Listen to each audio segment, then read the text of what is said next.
Alors, est-ce que vous pouvez nous expliquer comment fonctionne un peu votre entreprise, enfin votre coopérative?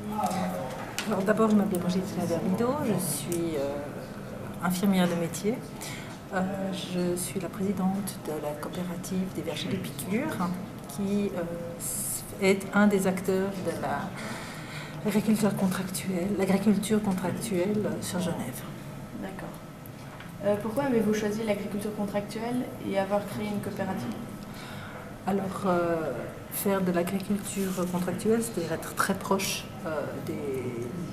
de la production jusqu'à la distribution, et sous la forme coopérative, parce que pour nous, il était important d'être en lien direct avec ce qu'on produisait. Et ce qu'on a choisi de produire, ce sont des fruits. D'accord. On s'est contenté, plutôt centré sur ce créneau-là, parce qu'il y avait d'autres coopératives comme Cocagne ou les Jarentons ou autres qui, eux, produisent des légumes principalement. Okay. Donc vous, c'est les fruits? Nous, c'est des fruits, oui. Quelle est la différence entre une coopérative et une association?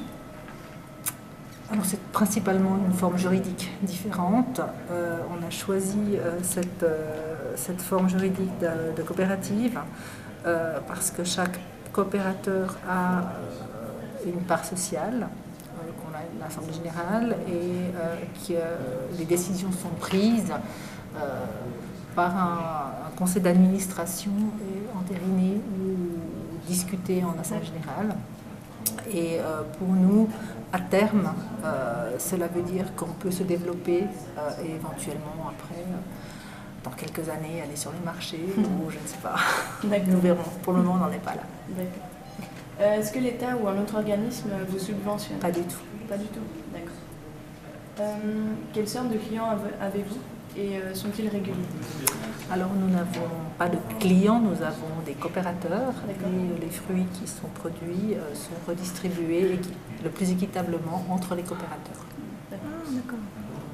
C'est qu'on ne vend pas des produits à quelqu'un d'autre. Ok, on ne savait pas du tout ça alors. Non.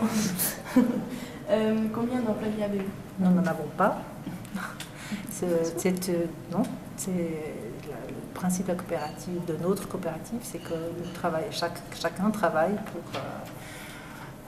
Alors il y a ceux qui sont plus pour la taille, ceux qui font tous les travaux qui sont indispensables pour qu'un verger puisse produire. Et il y a un nombre de jours de travail qui est demandé par coopérateur. Okay. Donc c'est 6 fois 3 heures dans l'année. Et contre ces 6 fois 3 heures, vous recevez des fruits, du jus de pomme, des pommes et des poires que vous allez ramasser ou que vous recevez comme ça. Voilà. D'accord. Du vin, puisque nous avons une vigne, et de l'alcool, puisqu'il y a une transformation qui se fait. Des fois des confitures, on a du miel. Voilà. Que faites-vous des restes des légumes Alors des légumes, on n'en a pas. Oui. Des fruits, pardon. Des fruits, en principe, on n'a pas de reste parce qu'on se redistribue tout. D'accord. Et dernière question, comment voyez-vous l'évolution de l'agriculture dans un futur proche?